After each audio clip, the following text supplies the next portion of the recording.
Welcome to this webinar on using early action reviews and the 717 target for performance improvement.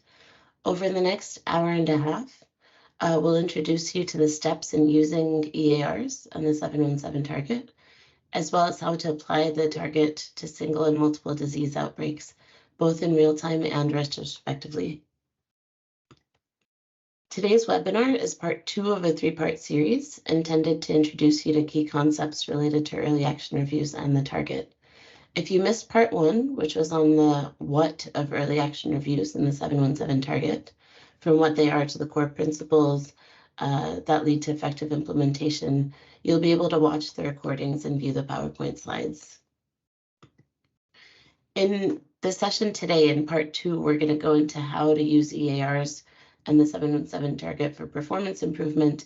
And in part 3, we'll discuss the steps for how EARs and the 717 target can be adopted into routine systems within countries. So today's webinar is a mix of presentations with some interactive discussions interspersed throughout. We noted in the survey responses that a lot of you liked the interaction, and we'll have more of that this time. And by the end of this session, we hope that you'll be able to explain those key steps to support use of early action reviews and the 717 target within relevant programs and contexts, and characterize how the 717 target can be used in real time and retrospectively for single and multiple disease outbreak events. I will note that what we're doing in these webinars is kind of introducing you to the ideas. And later on, we'll make implementer training materials available, and trainings available that go into even more detail. So this is to give you a flavor of these ideas.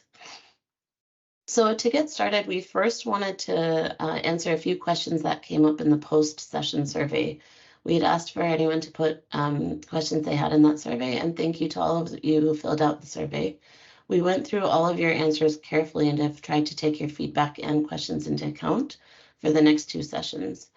We'll do the same at the end of this session. So if you have any questions, you can either put them into the chat that you should see available. And if not, then you can add them to the survey at the end, and we will take a look before the next webinar.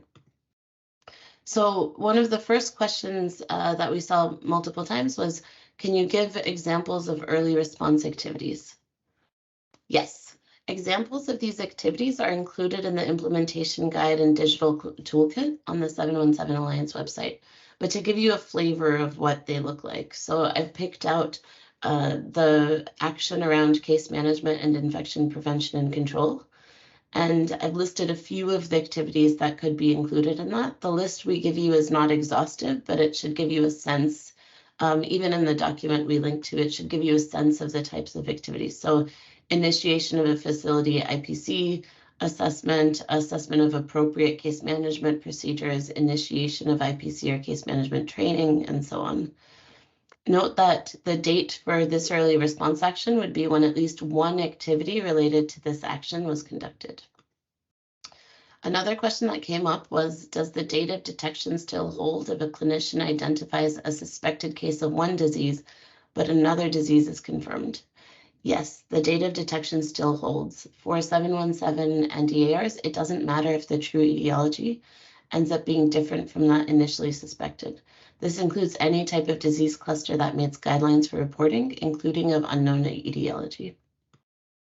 And then finally, a third common theme was around prolonged outbreaks. So for example, if a rapid response team collects timeliness information at the start of an outbreak, but the outbreak ends several months later, which date should be used as the actual date for early response completion? The date would be when the last of the 717 early response actions was completed in the early phase of the outbreak, most likely around the dates that the rapid response team was conducting its field visit, if they did those actions. The early action review approach and 717 target were intentionally designed to focus on improving the subset of systems required to detect and initiate an early effective response to a public health event. These are the systems needed for controlling new outbreaks before they become epidemics or pandemics. The EAR approach and 717 target are not extended to include actions and targets for later stages of the response, because later response actions are usually highly variable depending on the specifics of the actual event. For later events requiring a sustained response, best practice is still to have done that EAR in real time before it became a sustained event, especially with the hope that maybe the response could be recalibrated to actually contain it. So those are a few of the questions we saw coming out in the surveys. And as we said, we'll be responsive to other questions you send either in the chat today through the staff that we have, through the few staff we have on from the Alliance, and otherwise over like this or in the next seminar. So last week, we introduced the theory of change for early action reviews in the 717 target. Here we want to briefly step back and first talk about the what and the why of theories of change. We're only going to do this for a few minutes, but we hope that it'll kind of set the stage for what we're expecting as we run through 717 and early action reviews. So what is a theory of change? A theory of change is like a roadmap for making big social changes. It's a plan that helps teams figure out what they need to do, what success looks like, and how to achieve it. Making a theory of change involves clearly stating how a change will happen. This helps the people in charge of a project to clearly say what they want to achieve, consider fairness, define who makes decisions, and set up ways to measure and learn from the process. And why is a theory of change important? A theory of change is a useful tool for measuring, testing, and learning. It helps teams check if their ideas are working and understand where and how to make a change when new evidence or information is available. For complicated projects where things can be uncertain, a theory of change is especially helpful. It acts like a guide, showing the goals, guiding adjustments, and pointing out chances to measure progress. So this is why we've developed a theory of change for early action reviews and the 717 target. And with this in mind, let's look again briefly at how we think early action reviews and the 717 target create change. The first step is building a coalition and adopting 717 within a country or jurisdiction. That's what you see in the left side of your screen. We'll go into these steps in much more detail in the next webinar. But what we're really talking about here is laying the foundation for EARs and 717 to be used by integrating them into the routine systems and building awareness amongst stakeholders, getting buy-in from those stakeholders that can drive change, really laying that foundation in order to make change. And next in the middle, we have implementation or use of EARs in 717. And that is what we're going to really dig into in this webinar today, around those 5 steps that you see in the wheel and how they catalyze impact, which you see in the right-hand column. So now let's get into those key steps. So if you recall from the previous webinar, we showed this slide to give you a taste of what using EARs and 717 entails. Now we're going to dig into each of these steps. And I am noting that there are some people who aren't able to see the slides, and they've been noting that in the chat. Just a quick reminder that if you are having trouble, please log back in, try to use your computer instead of your phone, and try to use the Chrome browser, and hopefully that'll help. So going to that first step. So the first step is to collect timeliness data and calculate 717 performance. You did this as part of the CIMEX. Now let's dive into a bit more detail. So what data do we need for early action reviews and 717? It's not an extensive amount of data that's needed, but the what that's collected is important. So if you think back to the cholera CIMEX from the previous webinar, the first thing we needed were dates, right? The date of emergence, detection, notification, and those early response actions. Some of these dates might be ones that are already collected in existing systems, others may not be. And we see this especially for the early response actions. Those often aren't found in existing systems, or at least not all of them are. And that's something to think about when building 717 in. And we'll talk about that in the next webinar. The other major piece of data that's needed, and also often is not in existing systems, is the narratives. If you recall in the CIMEX, we discussed the reasons for why each date was chosen. These are short descriptions that start telling the story of timeliness in the outbreak and what was causing bottlenecks or contributing to enablers. Now, the how of EAR and 717 data, how they're collected, is flexible and looks different in different countries that have used different approaches for this. There's an assessment tool available as part of WHO's EAR guidance. Some countries have adapted this tool by integrating it into the existing reporting form already being used by the rapid response teams. We've seen this happen in some countries.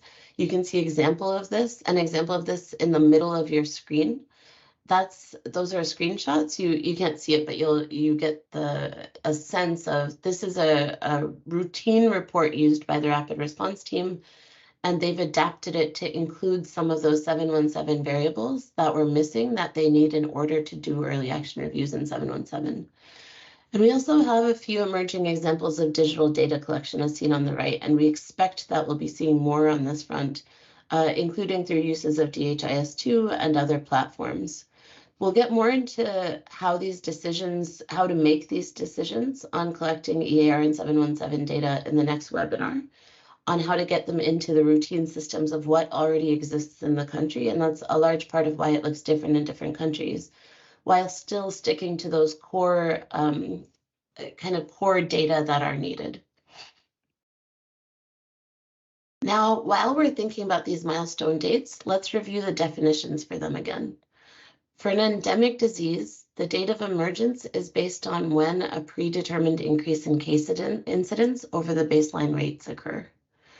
For a non-endemic disease, like the example you saw of cholera for the CIMEX last week, the simulation exercise, when I say CIMEX, I mean simulation exercise. The date is when the first case first experienced symptoms. The date of detection is the date when the event was first recorded by any source in any system. This can happen at the community or health facility level, through a lab, through the surveillance system. But note that detection of EARs and the 717 target is not based on lab confirmation. Lab confirmation is an early response action for 717. If a community health worker or a clinician suspects a case, that counts for detection, as long as they've recorded it somewhere. The date of notification is the date the event is first reported to a public health authority responsible for action. So we've gone through all of these before in the previous seminar, but just giving you a kind of reminder of these dates. So this can happen at any level for notification and often occurs at the subnational level. So think of a district surveillance officer being notified by a clinician of a possible event. In the CIMEX, if you recall, the providers didn't report the case to any public health authority, and the first public health authority to be notified was the Ministry of Health through the lab. Finally, the date on which all applicable early response actions were completed.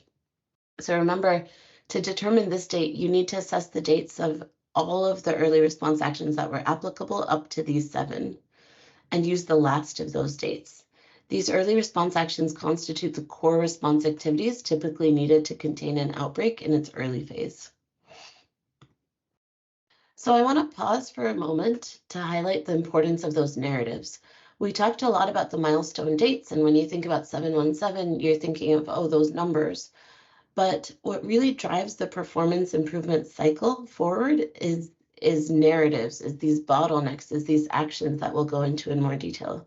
So once we know a date, we need to know the why of that date. Why did detection take only 1 day? Why did it take 10 days? Why did it take 40 days?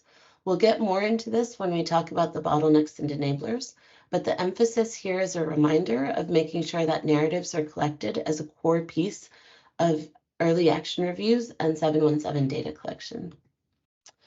So once you have the milestone dates and narratives, you calculate the timeliness metrics and assess that 717 target.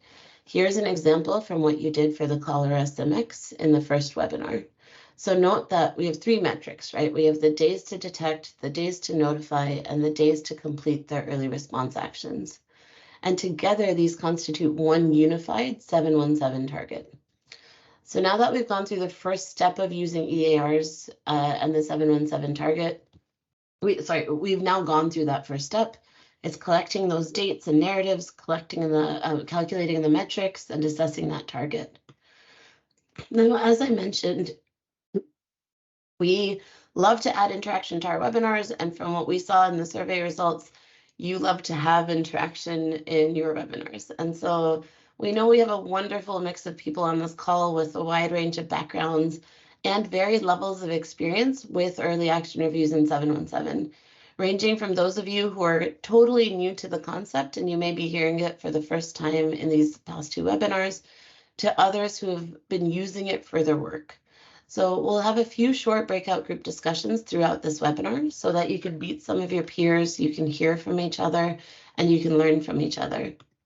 So before we move into breakout groups, rooms, let me share a few important instructions to make the most out of our discussions. So the first is the assignment. We're going to assign you to breakout rooms. Each room will discuss the same question, which I'll show you in a minute. And many of you will be automatically moved to your room, and at the end of the assigned time, you'll be automatically moved back to plenary. You don't have to do anything. If you're not automatically moved, you'll be prompted. The one note is don't click leave, or you'll end up leaving the meeting, which is okay. You just have to rejoin, but don't click leave thinking you're going to come back to plenary. For participation and encouragement, we suggest you turn on your microphones and cameras if you're comfortable doing so in the breakout rooms. And these breakout rooms are an opportunity for everyone to actively contribute if you want. So share your thoughts, listen to others, make the most of the discussion. This is your chance to learn from each other. So encourage everyone to participate and respect diverse opinions, because most of all, we're here to learn from each other. And you can communicate with us as the facilitators via chat, but we won't be able to see your hand raised. And then we're going to keep these pretty short and sweet, 4 minutes. So that means that you'll want to get right into the discussion when you get to the room. And we'll send you a broadcast message to keep you on track. A couple of other notes. When you return to plenary, you can add a summary of your discussion in the chat if you wish. We would love to see any thoughts you'd like to share. And don't worry if you get kicked out of the meeting, you can always rejoin and we'll reassign you. So finally, thank you in advance for your active participation. Let's make these breakout discussions engaging and insightful. And we're going to go ahead and start sending you off to rooms. And remember, it's just 4 minutes. See you here soon. Oh, sorry. I need to tell you the question. Apologies. So the discussion question is, what challenges may arise in capturing data for early action reviews and the 717 target in real time? And you have 4 minutes. Now we're going to send you to your breakout rooms. We hope that you had great discussions within your group. We could see the chats taking off. Great. We're going to have some more of these throughout the session. One thing to note that we forgot to mention is there's no moderator in these. So it's just you and whoever's in your group, you're all leading it together. And please feel free to share a summary of your discussions or any interesting points in the chat. Now we're going to talk about the next step. So the next step of using early action reviews and 717 is to identify the bottlenecks and enablers. And remember, we talked about this last time, but the 717 bottlenecks are barriers, challenges, or other obstacles that delay detection, notification, or early response activities. And the enablers are the processes, systems, relationships, or other factors that facilitate prompt detection, notification, or early response. You can see that these are all at the system level. We're not talking about individuals here. Bottlenecks help us find what's working well, and enablers help us find what isn't. Bottlenecks help us find what isn't working well, and enablers help us find what is working well for timeliness. And remember that bottlenecks and enablers may be technical, they may be operational, or they may be political. I want to pause again to highlight the importance of bottlenecks for performance improvement. Without a good bottleneck analysis, it becomes really hard to identify the right actions, and the process of this performance improvement cycle breaks down. So good bottleneck analysis is not overly difficult to do, but it requires both having the right information and knowing how to get to the root cause. Here we're going to talk briefly about what makes for a good bottleneck analysis, because this really is make or break for the performance improvement cycle. I also want to note that while our examples for these next few minutes are focused on bottlenecks, the same analyses should be done for enablers to really understand why something worked well, because we learn a lot about our systems through that as well. So what features should select bottlenecks have? They should be specific. So vague bottlenecks are difficult, if not impossible, to act on. They should be actionable. We want to get to bottlenecks for which an action can be taken. They should identify root causes. We don't want to take action at the superficial level, but want to really understand the root causes behind delays up to the point that they're actionable. If you keep going, you may end up getting to about kind of root causes like poverty. We're trying to go, that's why the 5 whys approach, which I'll talk about in a minute, tries to get you to that balance of a root cause that is actionable. And then they should focus on the system level. I liked recently when I heard someone say, we're not looking for villains or heroes, we're looking at causes and systems. So the bottleneck should focus not on individuals, but at the system level. And if there isn't enough information to be able to identify those bottlenecks that meet these criteria, then seek out more information from those knowledgeable about what was happening on the ground for that outbreak. This goes back to how important it is to do for a good bottleneck analysis to be used for effective performance improvement. So now I picked out a couple of bottlenecks from our cholera simulation exercise. For the delay in sending the sample out on Monday instead of Saturday, if you remember that bottleneck, if it had been recorded as specimen transport delay, that would not be helpful, right? What would you do with that? We wouldn't know what needs to be changed. We wouldn't know remotely what action should be taken. So instead, a bottleneck like lack of protocol and mechanism for weekend delivery of samples to the national lab can help you meet these bottleneck criteria, and is one where the actions can be identified for future delays. Another example from that same SIMEX was near the end of the simulation exercise when there was a delay for the risk communication activities. So just saying there's a delay is vague and it's not actionable again.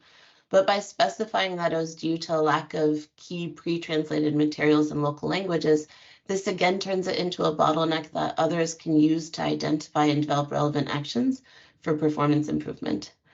And I know a lot of this might sound really obvious, but vague and non-actionable bottlenecks are a common challenge. And like I said before, doing a good bottleneck analysis is not difficult, but it requires the right data and knowing how to get to an actionable root cause.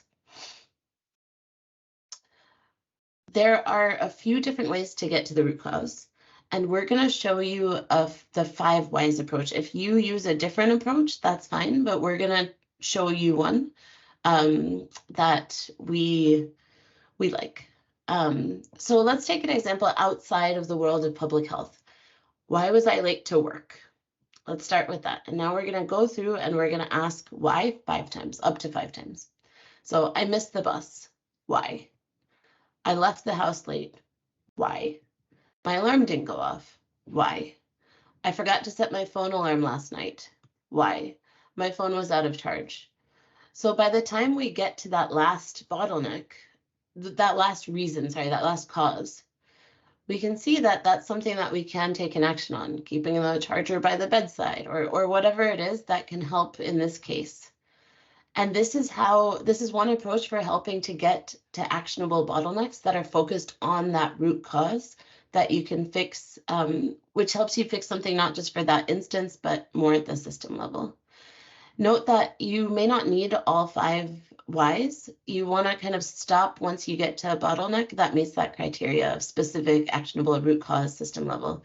The 5 is kind of the sweet spot of not getting too far down on that root cause, like I was saying, but also getting to one that's actionable.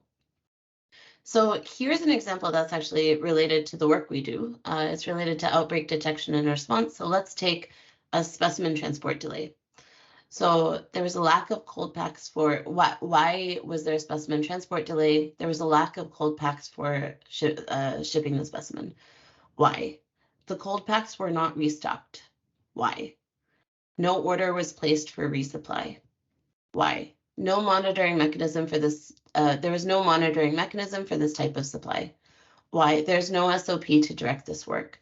So by the time you get to that fourth or fifth why in this situation, you can start to see that there can be an action that can fix this problem going forward. So not just for this time, but for, and maybe across different facilities for kind of at that system level again. So we're going to do another breakout room discussion. You'll be in the same breakout room as before, unless you had to rejoin. If you had to rejoin, then you may end up not being in the same breakout room as before. You might be assigned to a new one, but don't worry, everyone on this call is wonderful, so you'll love whichever group you're in. Remember that you're going to be automatically moved in and out of your room. If you get kicked out, don't worry, just rejoin. So here's the discussion question. We recommend using participatory sessions to review and discuss 717 data as well as bottlenecks, enablers, and their root causes. Who should be involved in identifying bottlenecks, enablers, and root causes? And you have 4 minutes for discussing this in your breakout room. A few notes. In the next one, we'll make sure to put the question in the chat as well.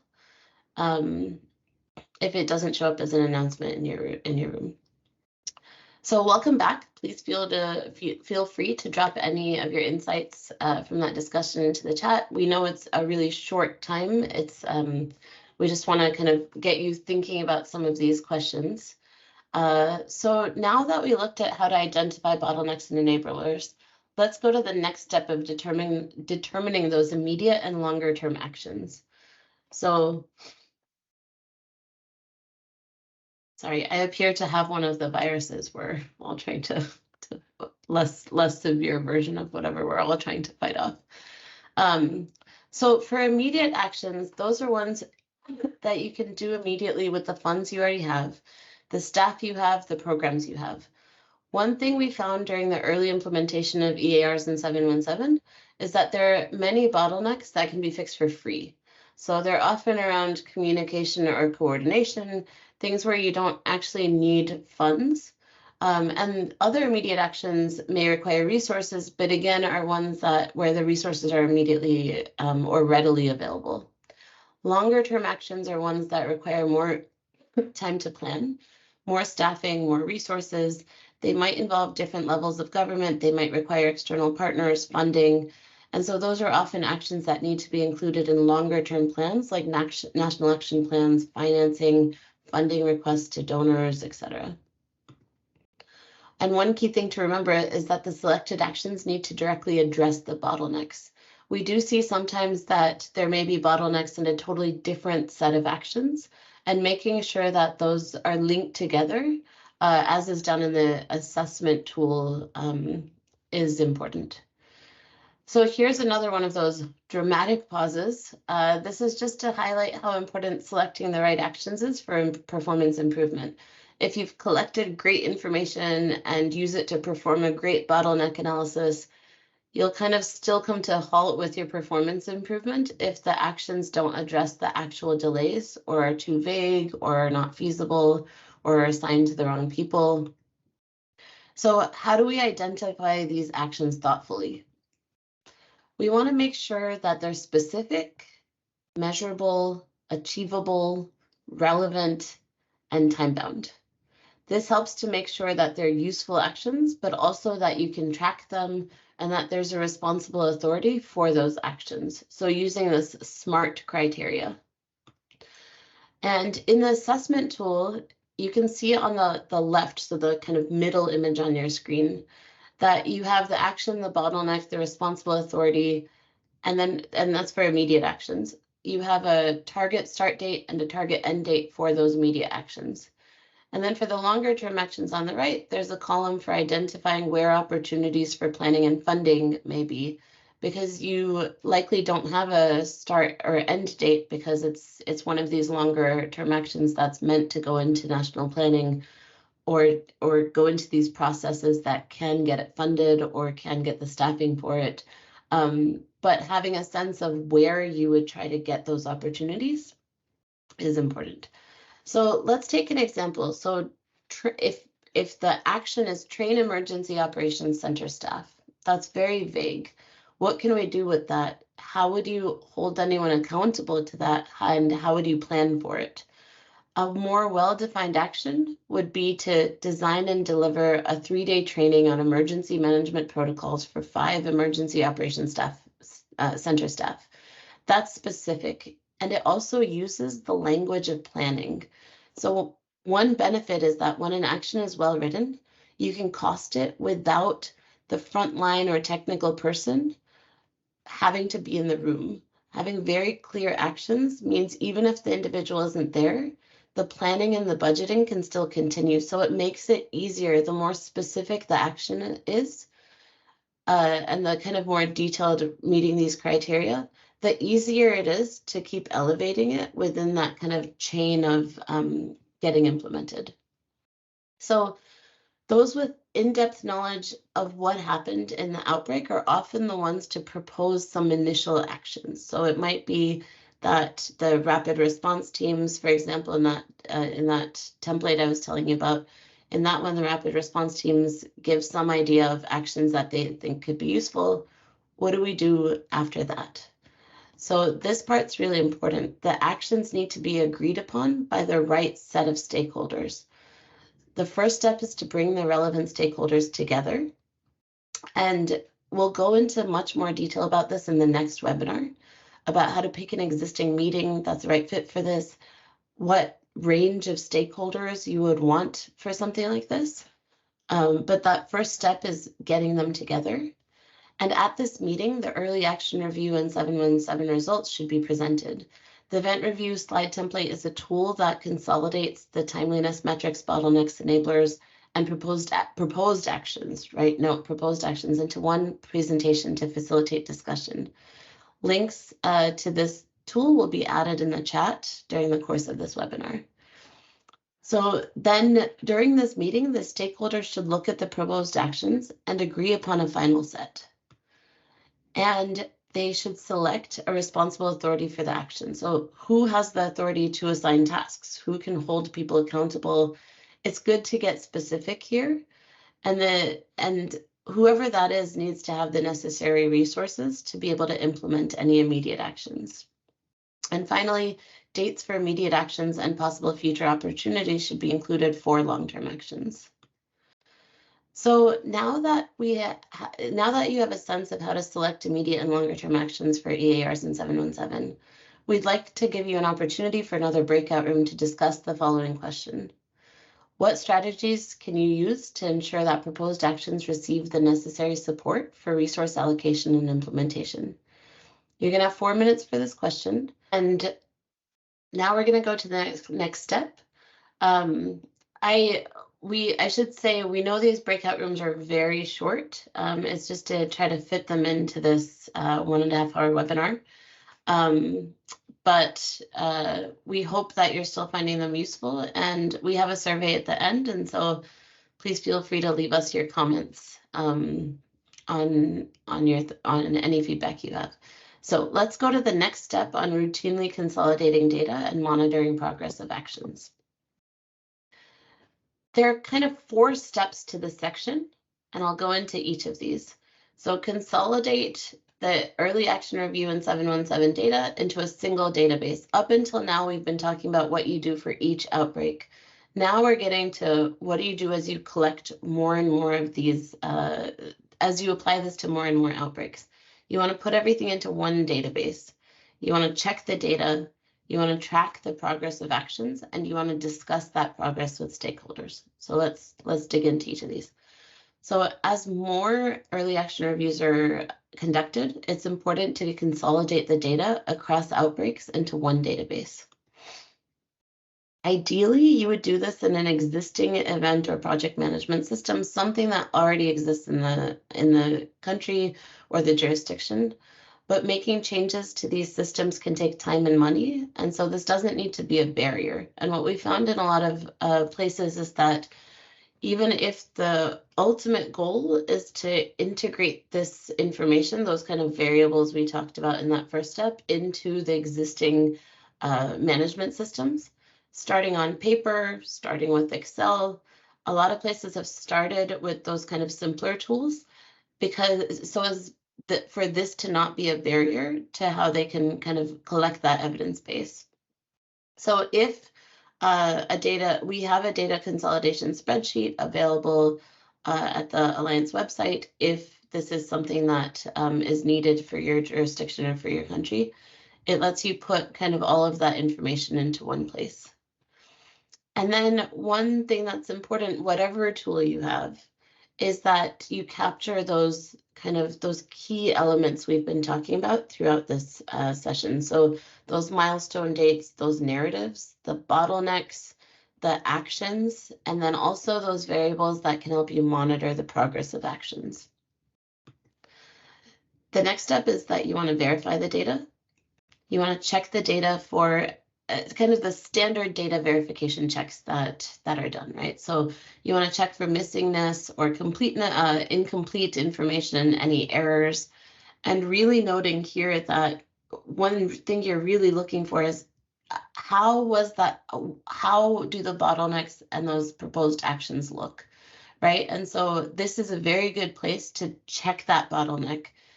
Did it meet those criteria? If it didn't meet those criteria, this is the time when you would go back and get more information from the ground level staff, from the people who are involved in the outbreak, whether that's subnational staff, rapid response teams, or others that may know the information, so that even then you can correct those bottlenecks so that you can end up and correct those kind of the actions if needed.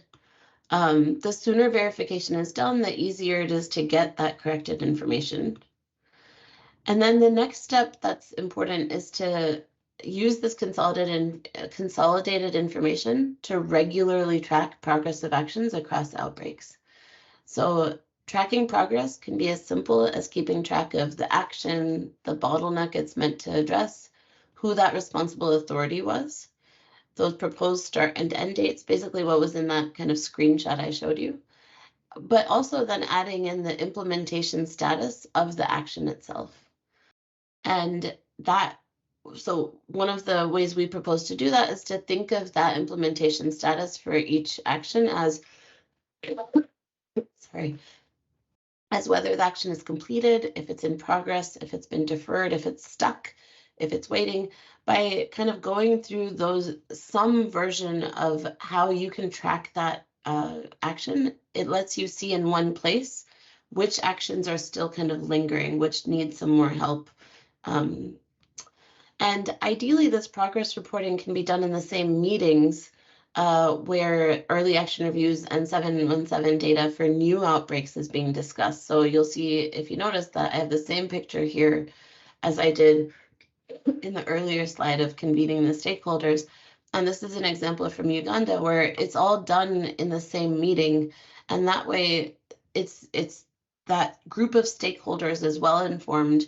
We're going to go into more detail on this in the third webinar, but it also means that it's become a routine part of that stakeholder meeting, both knowing what's going on with new outbreaks and then also having a sense of where we are with outbreaks that are ongoing or may be completed, but those actions aren't done yet.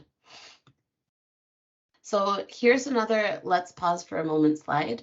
Tracking actions is essential. We've all seen many examples of how great actions are identified during an outbreak for what's needed, but then soon after the outbreak ends, those actions get deprioritized. So this kind of active tracking makes it hard for actions to fall through the cracks.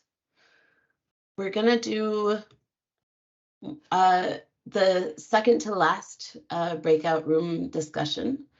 And we're hoping that you can discuss this question. So data consolidation helps give an overview of timeliness metrics, bottlenecks, and enablers, as well as helping to track progress of actions.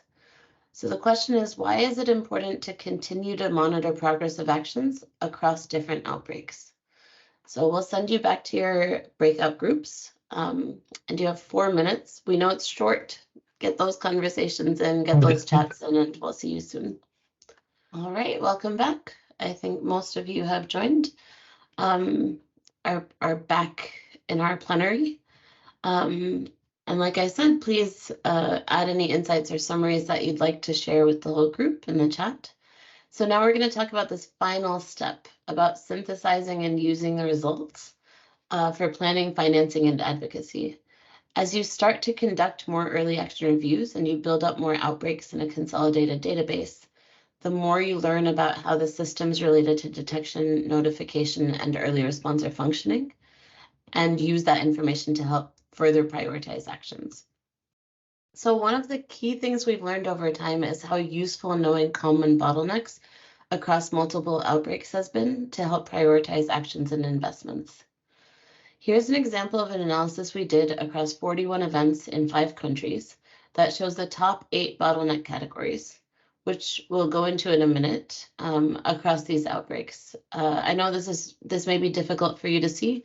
What's important here is that by taking bottlenecks and kind of putting them into categories, which we'll discuss, it lets you start looking for kind of, by grouping them in this way, you can start to think about which bottlenecks are coming up the most, where they're coming up the most, when they're coming up. So for example, this graph is broken up by the 717 intervals: detection, notification, and early response. Detection is in red, notification in orange, and early response actions in green.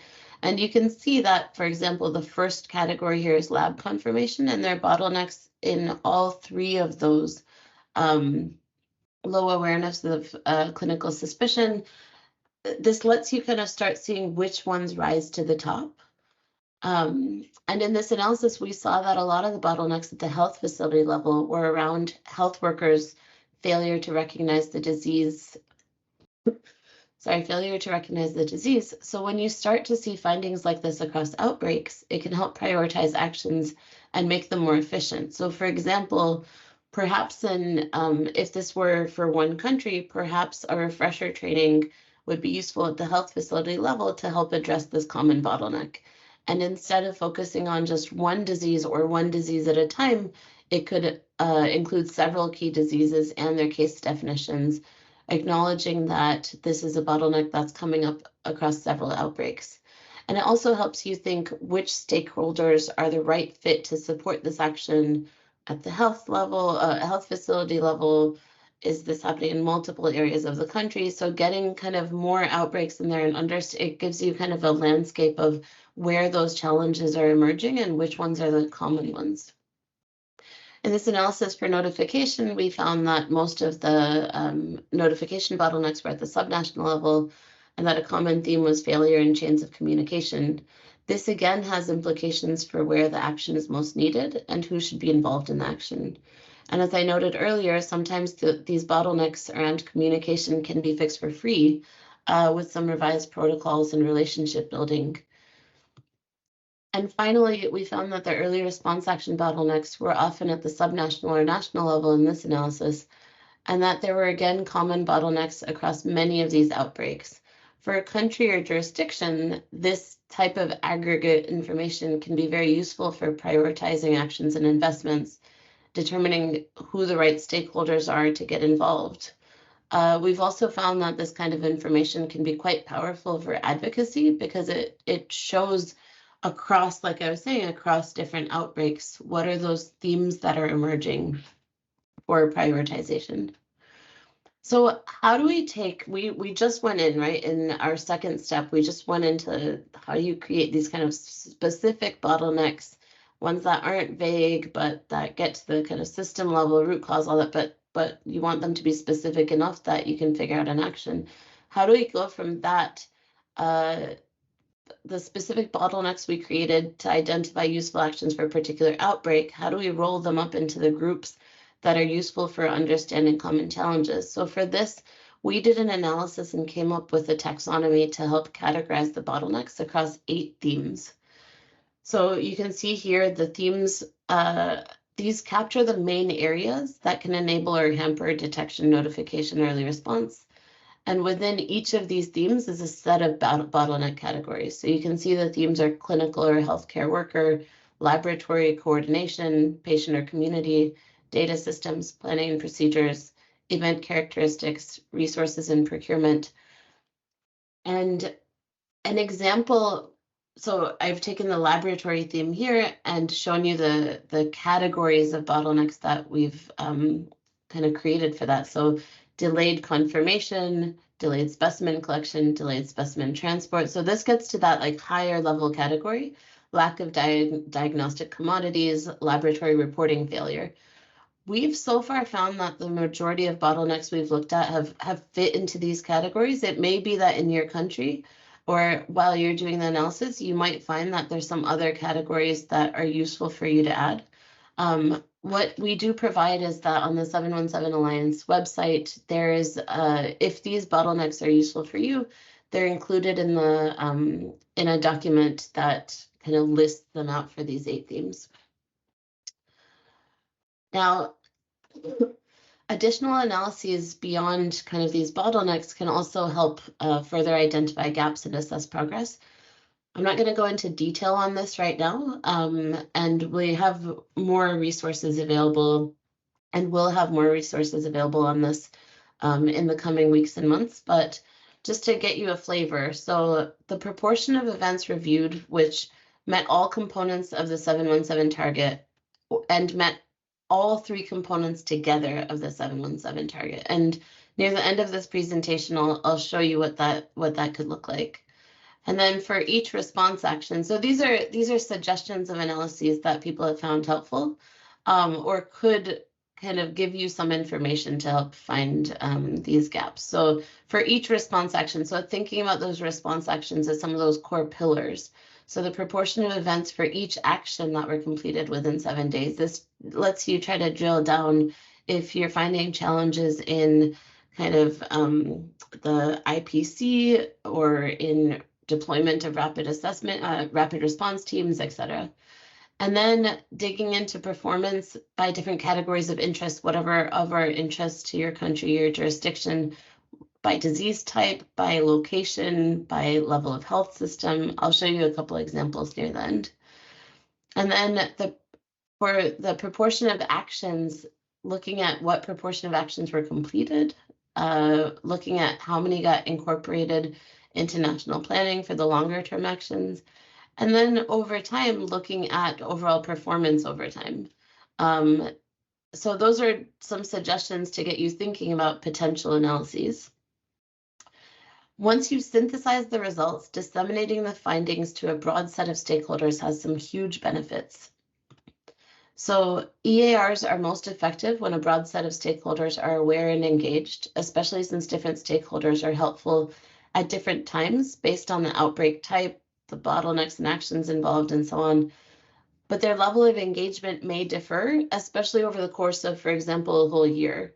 So we found that this kind of regular dissemination of key findings has been quite helpful. And in this dissemination, having something of a high-level summary of the most important findings, informing stakeholders of performance against the target, reviewing that progress of immediate actions, and then looking at the longer-term actions and highlighting the ones that are needed to get prioritized. And we've seen countries do this at least annually through a report, but also optionally during stakeholder meetings or workshops. It might be that more than once a year is helpful. These are just some suggestions based on what we've seen in a few countries. So, and that brings us to kind of the big picture of how these longer term actions can inform and get integrated into national planning, financing, and advocacy. So as we discussed, synthesizing results helps to identify common bottlenecks and priorities for action, right? So that's like a little snapshot of that graph I showed you, and it's one example of synthesizing results. And then these findings can be used to help inform and complement existing assessments and tools. They're not meant to kind of replace anything that's there, but just to add more information, especially around the early phase of the outbreak. So they're meant to complement these existing tools for health security, like JDEs, SPAR, after action reviews, so on. And then finally, the findings can be added or reprioritized in national plans, like national action plans for health security, which I know many of you may be working on NAPs, or used for other financing and advocacy discussions. So we're going to do our final breakout group with the question of what planning and financing activities can be influenced by early action reviews and 717 in your country or countries that you support. You'll have 4 minutes and then we'll come back. All right, so as more of you come back, welcome back. I hope that you now have a sense of how EARs and 717 can be used for performance improvement. We've given you quite a lot of information already, and we hope that you'll be able to refer back to this presentation as well as the guidance on the WHO website and any resources on the 717 Alliance website for additional information. I wanted to just spend a minute taking a step back to show you how this kind of all fits together for single and multiple outbreaks, both in real time and retrospectively. So let's start with what we've been discussing for most of this webinar. So that's around what we do for a single event in real time. And our suggestion is early action reviews that can be implemented in real time or as close to real time as possible by applying the 717 target within these reviews. That's your best chance at recalibrating the outbreak response. And as we talked about, that information can get consolidated into an outbreak consolidation database, which gives you, which lets you see multiple events and start getting those patterns. There are also a few other ways to apply 717 that we document on the Alliance website. So for events already in the past, the target can help inform the reviews of those outbreaks, whether through after interaction reviews, informal reviews, and how 717 can help inform those reviews. We give some guidance too. And then finally, we also have guidance on our website for how 717 can be used for a multi-outbreak retrospective review. We suggest caution on this because it's hard to go back all the way for the kind of information you'll need to make this useful, but some jurisdictions have gotten a lot of use out of this. So I'm gonna stop here for today. We'll dig into a lot more of the adoption and some more of the data in the next session. So that next session is the last of our webinar series on adopting early action reviews. It'll be hosted live on February 14th at the same time, which is 8 to 9:30 Eastern time in the US, with slides and recordings available afterwards. We would love for you to fill out this short survey again. It's a survey specific to this webinar, and you can click that link that you see on the slide. It should take you to the survey. We really value your input. I know, for example, we introduced a new interactive method today. I would love to hear what you thought of that and the presentations. We update our materials regularly based on your feedback. So if you can click on that, we would love for you to fill that out in the next few minutes that we're still on the call. And while you're doing that, I'll continue to say that certificates will be made available to those who attend all 3 sessions and complete all post-session surveys. To request a survey, we'll do that in the next survey, in that last webinar. And then finally, if you click the links on the slide on the left are clickable, and they'll let you get to the 717 Alliance website where there are more resources. And we, over the coming months, are continuing to add more resources to that website. The 717 Alliance mailing list for updates, where you may have already heard about, you may already be on it. But if you're not, then you can subscribe through that link. And then you can also follow the 717 Alliance on LinkedIn. So I'm just going to go on mute here and we'll keep the call open. We really hope you're able to give us some feedback in the survey, and we really appreciate your time. And I've been looking through the chats, and I've loved seeing kind of the ideas that you've been sharing. I think we have a lot to learn from you, and I hope this community continues to learn together. So with that, thank you, and we'll stay on the line as you complete these surveys, but really appreciate your attention today.